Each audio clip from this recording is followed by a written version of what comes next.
with comedian Mark Watson in the heart of London. First of all, Mark, you've got a couple of busy months coming up with your new tour. What could we expect from your new tour? Well, this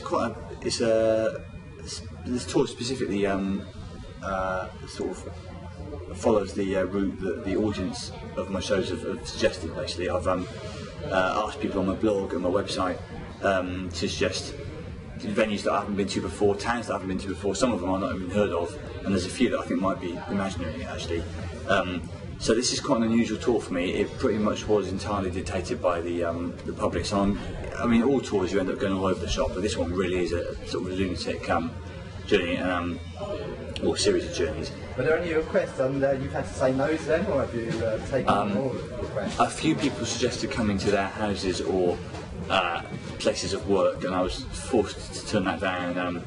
Just because if I start doing that, it could be too long a tour, I think, really. And also, economically, it doesn't make that much sense for me to only be able to sell 4 tickets. Although, you know, I could be struggling to do more than that in some of these places, but at least I'd like to go to habitations where I know there are more. And going on to the sports side of things now, you're a big Bristol City fan. Yes, it's not been a great start to the season for Bristol, has it? No, that would be a polite way of putting it. It's been very poor. I was going to say very disappointing, but I'm actually not that surprised because we didn't really sign anyone in the summer, and there's not been the money. So I was pessimistic about the season, but it turns out I was right. It could be a long, hard season, but it's a shame because last year was a long, hard season as well. I like a season that sort of goes well all the time. And I'm hoping to avoid relegation at the moment. To be honest, when you're in the bottom 3, all you can really hope for is just not going down. But I sense it could be a close one this year.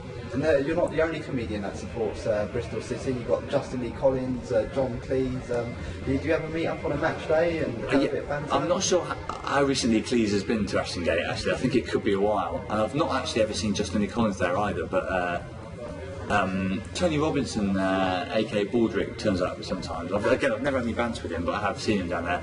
And there's a few other people like Massive Attack, the guy from Massive Attack 3D, and there are a few sort of semi-well-known figures, but no, I've yet to. I think John Cleese's claim to be a fan is based on, you know, he went to school in Bristol, and I think he did grow up in the area. But I'd say, given that he lives in the States these days and he spends most of his time sort of fighting a bitter legal case or whatever it is with his estranged wife, I'm not sure if he's going to be at Blackpool on Saturday. Put it that way. On the comedy circuit, do you ever play any games, matches against any of the other comedians?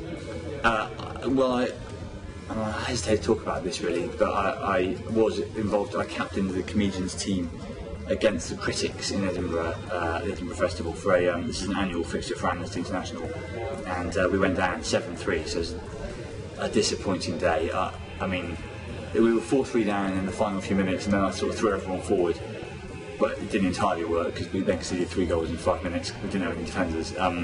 I felt like it was death or glory at that point, but it turned out to be death. I mean, it's tough losing to the critics. There's a guy from The Sun that caused us a lot of damage, and I still see him in my nightmares sometimes. And who are some of the other top comedians that are good at football? There are some very good players, because for a long time there still is there's a comedians 5-a-side game every Tuesday, which I used to play for years, because I used to live, it's in Crystal Palace, I used to live down there. These days I live in the other end of London. It takes me most of the week to get there, so I rarely play now. But my colleague Tim Key is a very good player. Andy Zoltzman, who organises the game. I'm trying to think about Alan Davis is a handy player actually, although I don't know how often he plays these days. But and there's a bloke called I don't know if it's true, but there's a bloke called Tom Crane who is sort of up and coming comedian. And someone told me the other day that he had trials with it. He was sort of toured up as a pro, and like a proper sort of Premier League standard, but he never quite had the drive and ended up being a comedian. Could be a myth. I've never seen him play, but if that's true, a surprising number of comedians are good footballers.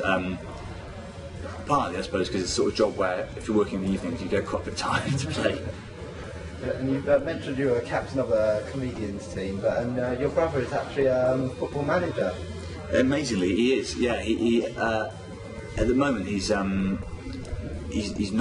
doing it, but he spent quite a lot of the last 3 years in Micronesia in the Pacific Islands, where he basically created a team out of nothing. It's an international team that didn't exist because the island was so small and so sort of devoid of any football facilities that there just wasn't a team there. And he somehow met, I know the whole story, but I still can't completely work out how the hell he did it, but he met someone from there, taught them into basically letting him do this job, went out there and founded a team himself, and then he managed to get some money together and took them on tour to a couple of other islands, and they won their first ever game under his, and he has written a book about it now. It's just coming out next year, in fact.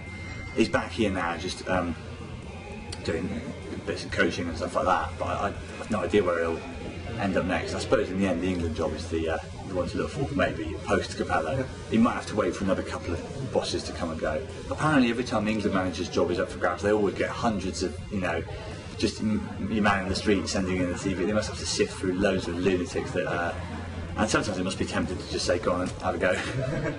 Some of the people that asked if you could go and perform in their houses, maybe you'd apply for their... Exactly, dreamers, yeah. But there you go, if you don't ask, you don't get, I suppose.